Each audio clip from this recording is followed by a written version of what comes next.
Bom, amores, continuando nossa aulinha aqui sobre a República Oligárquica ou dos coronéis, agora a gente vai focar em alguns dos principais movimentos sociais que ocorreram nesse período.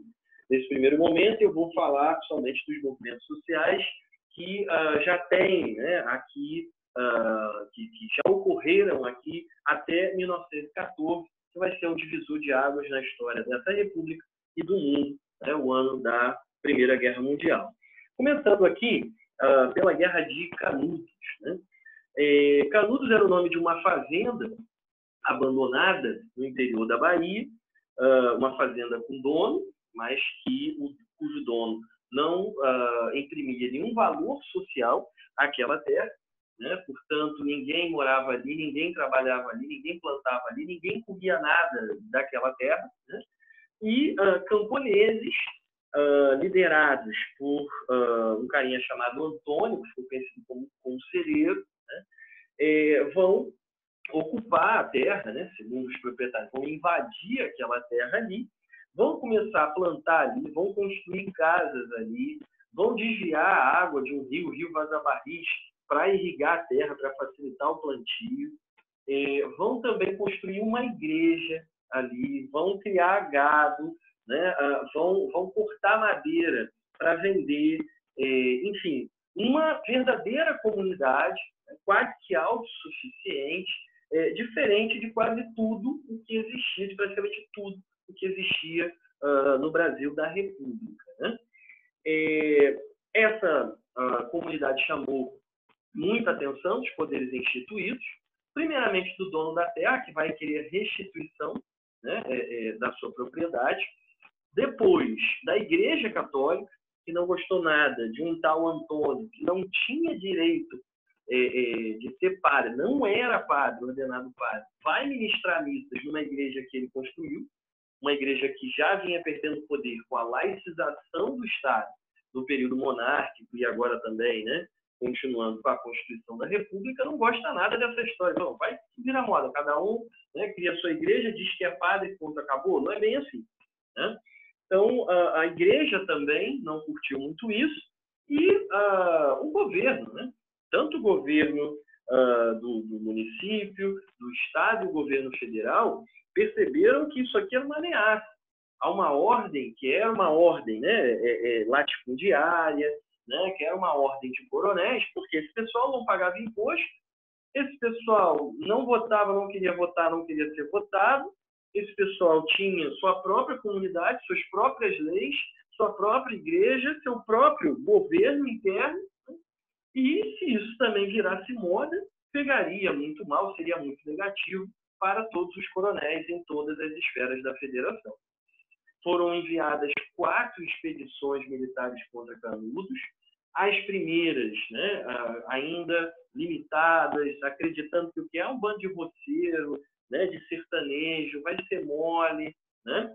Na verdade, não. Muita gente aqui, né, que tinha acabado de sair da escravidão, né, conquistou a alforria recentemente com as leis abolicionistas, que estava muito acostumado, né, à luta, à resistência, à rebelião, gente, um povo muito forte, né, que vai dar um coro aqui nas expedições, nas 3 primeiras expedições enviadas pela Polícia da Bahia, depois com um efetivo do Exército Federal muito restrito, somente na 4ª expedição, que tinha milhares de homens fortemente armados, canhões que foram comprados do exterior, vão ser utilizados aqui, uma trabalheira danada para levar todo esse armamento para lá e para, literalmente, massacrar essa população camponesa, sobretudo negra, ex-escrava, que desejava apenas sobreviver no meio do sertão. A revolta do contestado tem muitas semelhanças que a gente vai destacar aqui, mas é importante primeiro a gente falar aqui, né, das particularidades, né? A revolta do contestado ocorre nessa região, chamada região do contestado, entre Santa Catarina e o Paraná. Nessa região no sul do Brasil, dentro de Santa Catarina, a gente vai ter ali também algo um pouco parecido, né, com o que aconteceu em Canudos.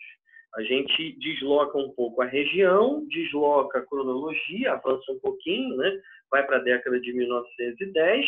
Temos também um líder, né? Que também vai se dizer um líder religioso, um indicado por Deus, ouvia, né? A Deus, Jesus Cristo, através de uma virgem, né? que ele batizara. Né? Aqui o Messias, o messiânico, né?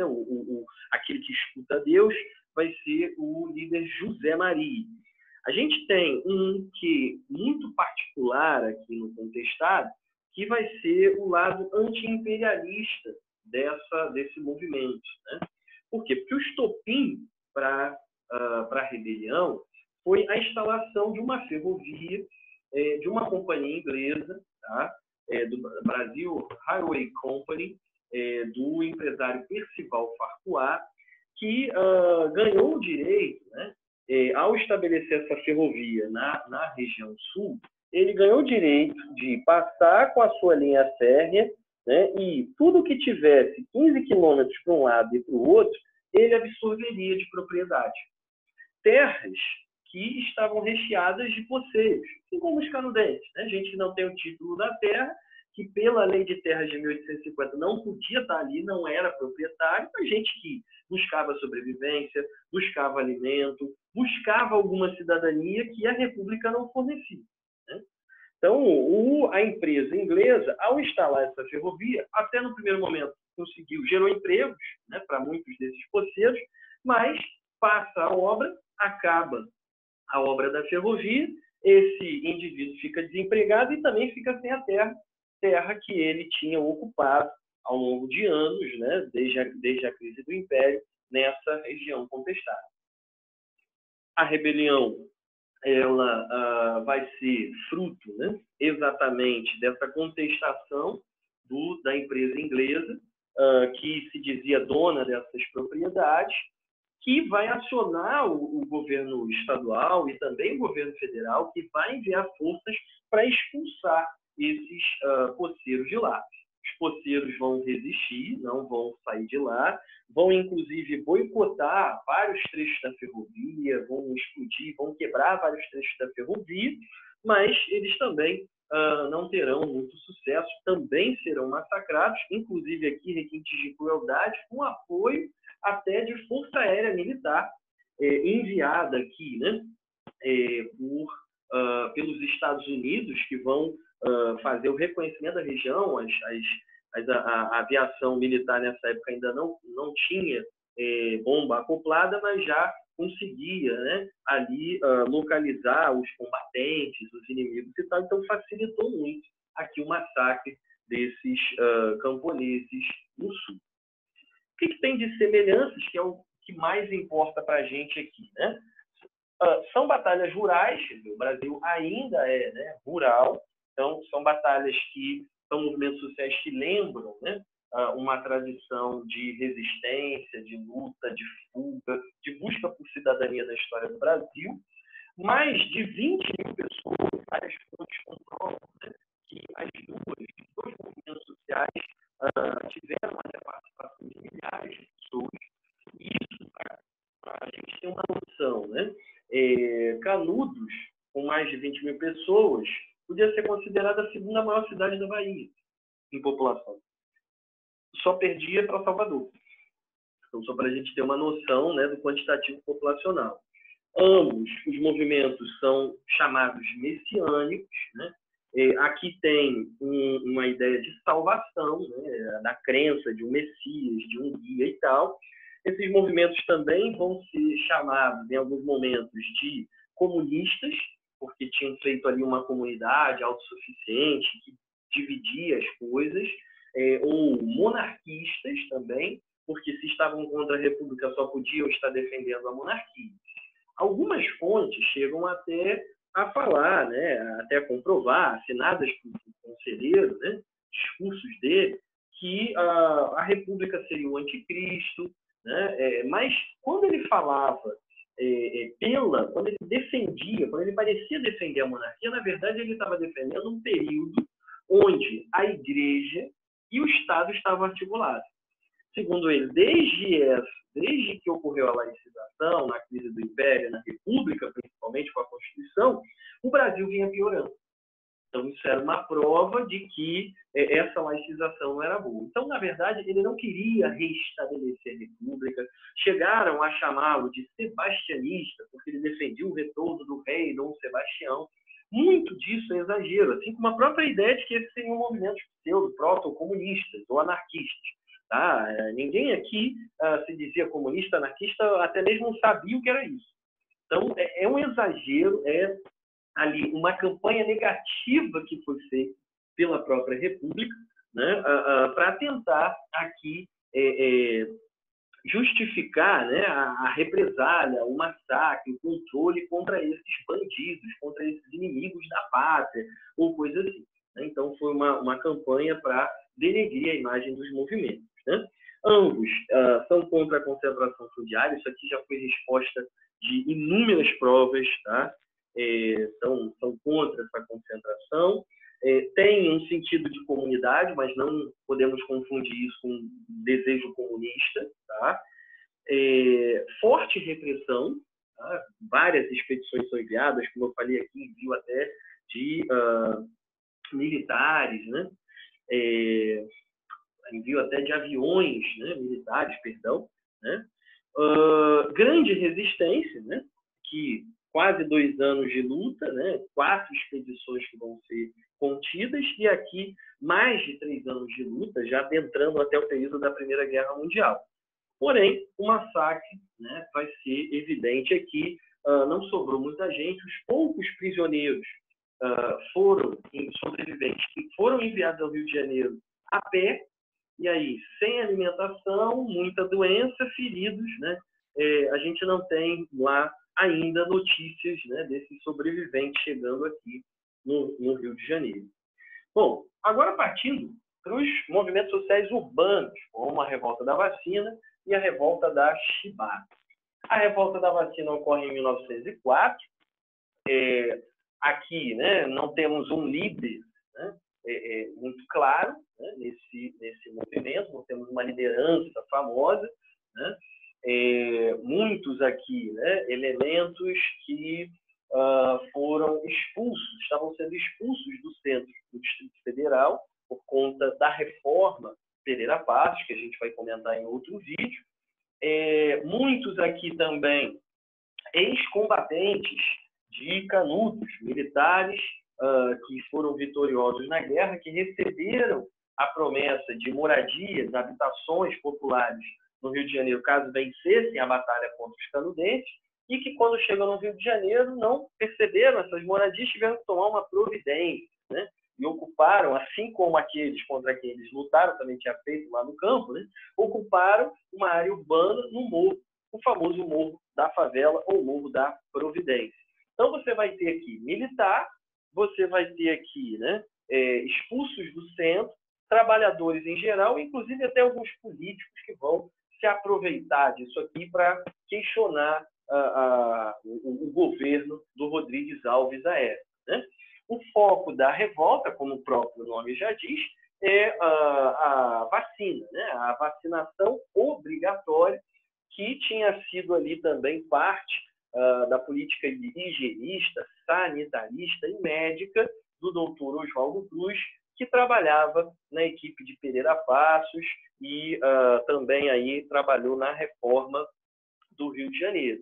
A vacinação obrigatória feita sem campanha, sem esclarecimento, com muita fake news, gente acreditando que ao tomar a vacina contrairia o vírus da varíola e morreria, né, porque escutou alguém dizer que isso já aconteceu com outra pessoa e tal. Falta de campanha, violência na aplicação da vacina também, né? Militares muitas vezes davam a vacina na marra, à força, né, dentro das casas. Muita gente que já tinha sido removida do centro urbano pensou, bom, esse militar que está vindo aqui com o enfermeiro na minha casa me vacinar, ele está seguindo uma ordem do governo, que já tinha me expulsado lá do centro, e agora vem me matar aqui na favela, com essa injeçãozinha. Então, tudo isso contribui para essa revolta da vacina, que dura algumas semanas, né? e também vai ter uma repressão aqui muito rápida. A revolta da chibata, assim como a da vacina, né, ocorrem no Rio de Janeiro, né? A diferença só é que essa aqui é em terra e essa aqui é no mar, né? Na verdade, no porto do Rio de Janeiro, né? A revolta da chibata ocorre em 1910. Aqui temos uma liderança clara, tá? João Cândido, que depois vai ser considerado o almirante negro, né? Líder dessa batalha. E temos um objetivo também específico contra os castigos corporais, né? E também ali, né? A falta de recursos para os marinheiros, o tratamento desumano, que a comida, né, que eles recebiam, que esses rebeldes vão se levantar. Então, o foco vai ser ali, né, a violência, o foco vai ser essa falta de recursos para os marinheiros, os maus tratos, mas a gente tem questões mais gerais que aproximam essas duas rebeliões. Ambas são urbanas, estão ocorrendo no Rio de Janeiro, contra o autoritarismo, tanto a violência aqui do governo na reforma a passos, ao despejar a população, ou, né, ao não fazer campanha, obrigar a vacinar sem qualquer tipo de conscientização e educação, né? E aqui o autoritarismo das Forças Armadas, a violência na repressão dos marinheiros. Maioria aqui, de novo, negros e pobres. Né? Então, você tem muitos negros pobres na Marinha, muitos negros pobres indo para a favela, sendo expulsos do centro e obrigados a se vacinar sem qualquer tipo de conscientização. Por cidadania, quer dizer, esses caras querem saúde decente, educação, moradia, né? Querem poder ir e vir, querem ter o direito à liberdade, né? a não sofrer repressão violenta e castigos físicos, né? Direitos de um cidadão. E aqui uma brincadeira, né? Fazendo alusão aí a 2013, né? Esses movimentos não eram só por 20 centavos. Quer dizer, eles não eram só contra a chibata ou contra a vacina. Né? Eles vão muito além. Né? As questões de cidadania estão aqui. Né? E, por último, ambos sofrem uma repressão muito rápida. Esses movimentos duram poucos dias, né? E muitos serão presos, assassinados. Né? O João Cândido vai ser um grande herói aqui ao sobreviver a toda a repressão que ele sofreu, a prisão, a tortura. Ele vai morrer de idoso mesmo, inclusive aqui na Baixada Fluminense, somente lá, se não me engano, na década de 70. Tá? Bom, agora aqui para a gente fechar, dois movimentos que são muito complexos e a gente não tem muito tempo, a gente precisa concluir esse vídeo, mas muito complexos. A historiografia ainda deixa muita coisa vaga com relação a esses movimentos. O primeiro tem um nome específico, é o cangaço, né? E o segundo eu coloquei aqui como padres, né? Não quis classificar. Né? Padres milagreiros, o mais famoso, o Padre Cícero, no Ceará, e do cangaço, o cangaceiro mais famoso, o virgulino, o famoso Lampião. Esses dois movimentos, liderados por padres ou por cangaceiros, eles geram muita dúvida ainda na historiografia. Né? Muita gente vai alegar que são movimentos de bandidos, né?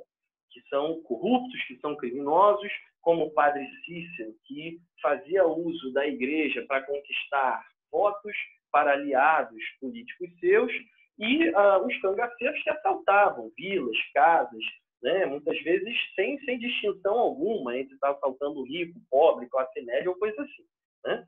Alguns vão dizer que esse banditismo era social porque, embora fossem criminosos, os bandos de cangaceiros e os padres com seus rebanhos, como lá o padre Cícero, lá em Juazeiro, eles dividiam, eles faziam uma ação social e eles inseriam setores, né, marginalizados da população dentro de algum grau de cidadania, que passavam a ter algum emprego, recursos.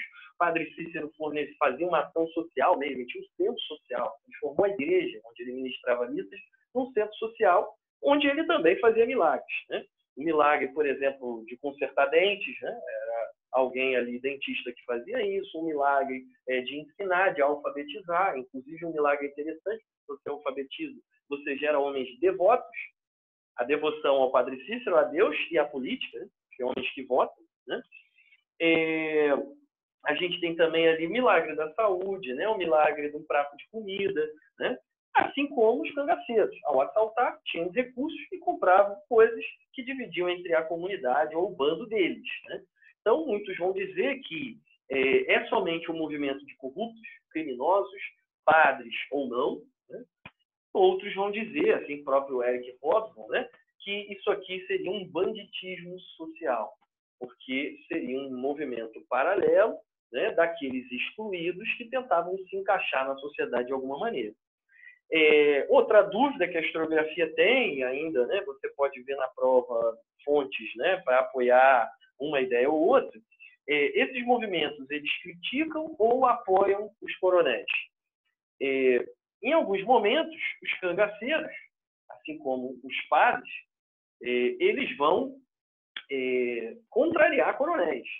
Eles vão lutar contra coronéis, politicamente ou militarmente falando, né? Nos dois casos. Teve uma revolta lá, a revolta ou sedição de Juazeiro, onde os fiéis, liderados, né, e ali estimulados pelo próprio Padre Cícero, pegarem armas para lutar contra uma família de coronéis.